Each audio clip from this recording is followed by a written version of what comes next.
Cie yang resign karena katanya kerja nggak sesuai passion. Emang Gen Z tuh paling seneng bohongin diri sendiri. Lagian hobi baru 2 minggu udah dibilang passion. Halo semuanya, saya Sintaliani Putri, NPM 40221-2044. Jadi di sini saya akan mewawancarai narasumber saya. Boleh diperkenalkan dulu, Pak?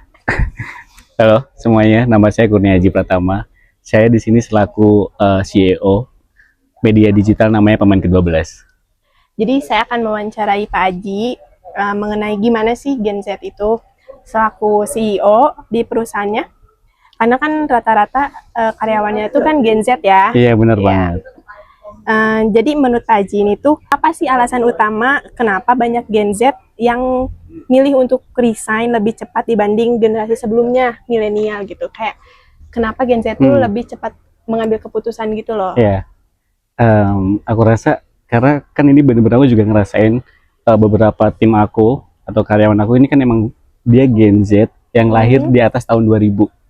Nah, pernah ngalamin juga fenomena seperti ini, kayak mereka tuh baru berapa bulan kerja memilih untuk udahan atau memilih untuk resign. Itu karena aku ngeliat sih tanpa tanpa mau merendahkan Gen Z, karena saya juga sebenarnya masih Gen Z.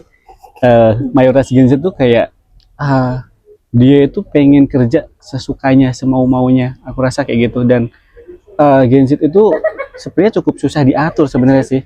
Jadi dia tuh mereka atau Gen Z ini kayak pengen merasakan kebebasannya gitu loh. Nah, menurut aku kalau Gen Z pengen bebas tapi dia kerja dengan orang, menurutku itu hal yang kurang tepat sih. Iya, betul. Jadi menurut aku kalau misal mau bebas, kalian harus usaha sendiri atau bisnis sendiri.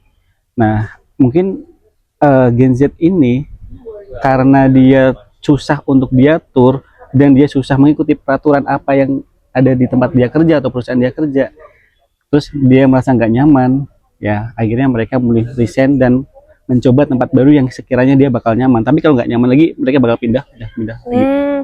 Kalau sejauh ini ada nggak pengalaman Pak Haji sebagai CEO itu mengalami karyawan Gen Z yang kayak gini gitu, yang Ada. resign? Ada. Waktu itu baru 4 bulan kerja, tapi dia udah resign, dan selama 4 bulan itu jujur kinerjanya kurang sih. Kinerjanya kurang karena kan kita punya apa ya, seperti pertama kita pasti punya target ya, karena kita pengen mencapai sesuatu. Nah, untuk mencapai target itu kan harus ada kinerja yang dimana harus dia lakukan. Yeah. Nah, dia beberapa kali tidak melakukan pekerjaan sesuai dengan job desk-nya dia, dan mungkin bisa dibilang karyawan anak Gen Z ini banyak magernya ya, aku rasa. Iya, betul. Banyak keluhnya gitu ya. Ya itu banyak mengeluhnya, salah satunya banyak alasannya. Kan ada alasan kayak kalau nggak sesuai job desk juga kan Gen Z tuh suka males gitu kan. Nah, betul. Jadi apa nih yang bisa dilakukan oleh Pak Azi buat ningkatin produktivitas Gen Z? Jadi biar ngurangin angka Gen Z tuh resign dan mengurangi resign di perusahaan Pak Aji gitu. Pertama, aku rasa kalau untuk gimana caranya itu sebenarnya tergantung personality orang itu ya. Kayak kalau semisal kita mengupayakan karyawan terutama Gen Z ini untuk nyaman di perusahaan kita atau kerja dengan kita, tentunya kita harus membuat lingkungan kerja senyaman mungkin. Yeah. Kemudian kita juga harus menyesuaikan pola pikir mereka. Kemudian kita mungkin bisa juga memberikan kebebasan mereka untuk berpikir, karena kan ini media kayak tempat kayak kreativitas orang gitu kan. Jadi dari awal aku emang merekrut orang atau mengajak orang bekerja itu yang punya kreativitas atau memiliki dia tuh bisa dia tuh kayak bebas berpikir gitu loh. Jadi intinya membuat nyaman karyawan Gen Z itu, lingkungan kerja harus senyaman mungkin, aku rasa. Baik, kalau Pak Haji pernah nggak sih kayak mempertahankan orang itu karena menurut Pak Haji orang itu tuh bagus nih, tapi dia banyak maunya, apakah dengan dinego kah, kayak misalnya dengan insentif non finansial gitu, misalnya kayak paham penghargaan atau jenjang karir? Pernah banget. Pernah. Bahkan kayak nggak lama dari sekarang pernah kayak gitu, karena aku suka kinerjanya dia niat buat kerja, hasilnya juga bagus.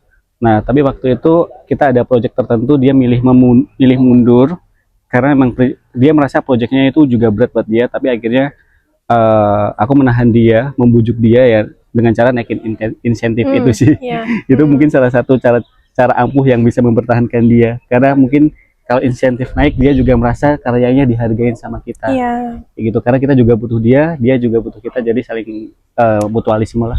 Jadi menurut Pak Haji itu faktor seperti gaji, jenjang karir tuh mempengaruhi keputusan Gen Z apa enggak? Aku rasa kalau kita berhubungan dengan uang sangat berpengaruh ya. Kayak bahkan aku kayak mengalami kasus juga, orang biasanya nggak nyaman dengan pekerjaannya, nggak nyaman dengan lingkungan ataupun budaya organisasinya, tapi mereka tetap mempertahankan kerjaannya karena ya insentifnya mungkin lumayan bagi mereka. Aku rasa lumayan sih. Mungkin kecuali kalau lingkungan kerjanya benar-benar yang terlalu toksik, itu bisa membuat orang pergi ya atau resign dari kerjaannya itu. Iya betul. Jadi ada nggak perbedaan dalam Gen Z melihat pekerjaan dan karir jika dibandingkan dengan generasi milenial gitu? Sepertinya ada perbedaan pasti sih. Kalau generasi milenial itu kayak dia lebih nggak banyak ngeluhnya, terutama gitu ya. Kalau Gen Z kamu rasain juga pasti kayak banyak ngeluhnya, dikit-dikit ngeluh. Kalau misal milenial mungkin dia milenial nggak banyak ngeluhnya. Aku rasa nggak, beda.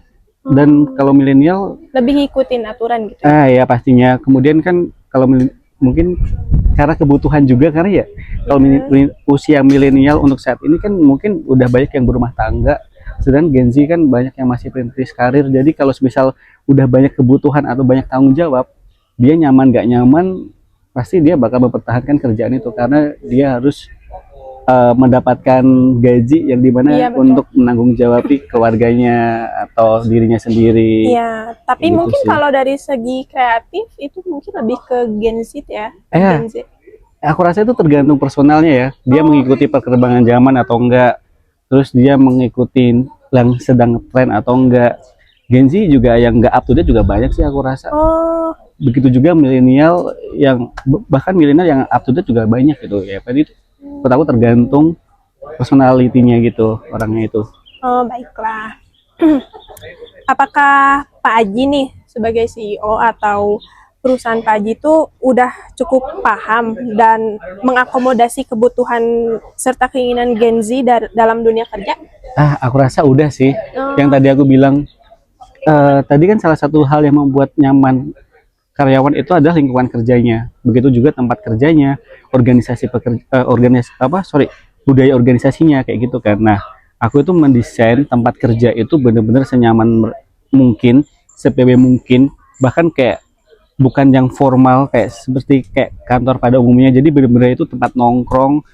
Terus aku juga nyediain game seperti PlayStation. Jadi mereka kalau bosan kerja, mereka bisa main PS karena ya anak milenial, anak Gen Z pasti suka lah, doyan lah main game kayak gitu. Tapi itu ngurangin produktivitas mereka. Nah, itu peraturan yang aku terapkan adalah boleh main game, boleh nyantai kalau misal kerjaan udah beres semua.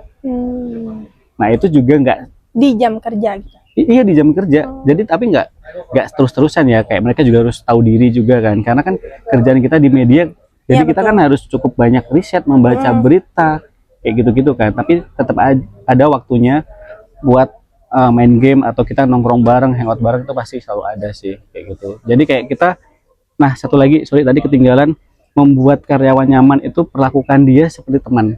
Jadi jangan sampai ada batasan atasan sama bawahan, itu aku sih enggak ya, kayak bener-bener teman. Kalau itu tapi resikonya kadang memang bisa jadi karyawan ini malah nggak tahu diri karena tahu batasnya. Tapi pernah sempat kejadian kayak gitu, tapi alhamdulillah banyaknya enggak sih. Jadi mereka kayak tetap tahu batasannya, tapi kita kayak layaknya teman, kayak saling curhat, saling cerita, itu kayak pasti sih. Apakah kan pernah tuh kejadian kayak gitu, apakah diatasi dengan jadi ada batasan atau gimana, atau tetap aja ya udah gitu, mungkin bukan dia gitu yang di dalam hati aja sih sebenarnya gitu, di dalam hati aja, tapi lama-lama cukup kesel sih kalau misal mereka tidak bisa karena dia kelewatan, jadi kalau setiap aku ngasih kerjaan atau semacamnya, dia kayak malah bentar lah bang, jadi kan kayak ya kan lo di sini kerja gitu lah, tolonglah kalau misalnya ada kerjaan yang harus kerjain kayak kerjakan, jadi kayak semuanya ada waktunya gitu loh, main ada, kerja ada, nongkrong ada. Baik, kalau misalnya Pak Haji nih dikasih pilihan satu milenial, satu Gen Z, itu sama-sama dalam keunggulan sama. Misalnya mau menempatkan satu posisi, itu Pak Haji mempertimbangkan buat milih salah satunya itu gimana? Dan bakal pilih yang mana? Kalau pilih yang mana, kayaknya aku lebih cenderung ke milenial, karena ya kalau tadi yang aku bilang milenial itu lebih niat kerjanya, kemudian nggak banyak alasannya, nggak males-malesan, itu yang pernah aku alamin gitu kan, tanpa menjelekkan bahwa semua Gen Z gitu, enggak semuanya kayak gitu, cuman mungkin yang pernah aku atau yang pernah kerja di aku rata-rata kayak gitu, jadi aku lebih pilih milenial karena kita biar sama-sama fokus kerja, kita fokus dengan pekerjaan kita, dan dia kalau misal ada kerjaan bukan yang males-malesan, bukan yang mager-mageran, dan banyak alasan sih tentunya. Karena kalau kita nyuruh tim kita buat ngelakuin sesuatu yang sebenarnya itu job desk dia, tapi dia kayak ngeluh apa-apa, kayak cukup males sih. Ya nggak sih? Betul.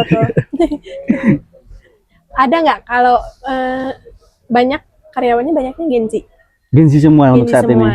Nah, milenial pernah tapi kan. Milenial pernah. Cuman nggak, sekarang tuh lebih ke Gen Z-nya. Iya, sekarang Gen Z. Ada nggak sih bener-bener yang nggak didapetin di milenial tapi ada di Gen Z gitu? Ada nggak sih hal nilai plusnya gitu yang di nilai plusnya Gen Z ya? Gitu. Nilai plusnya Gen Z yang mungkin di milenial nggak ada. Lebih energik. Oh, lebih aktif gitu lebih ya? Energik, tapi banyak juga alasannya.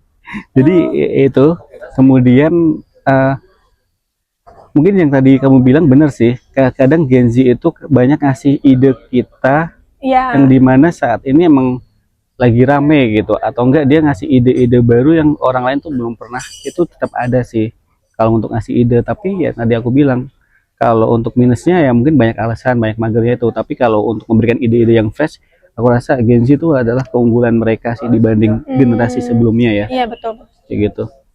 Terima kasih Pak Haji dengan untuk waktunya, untuk meluangkan waktunya untuk wawancara dengan saya mengenai tema Gen Z ini.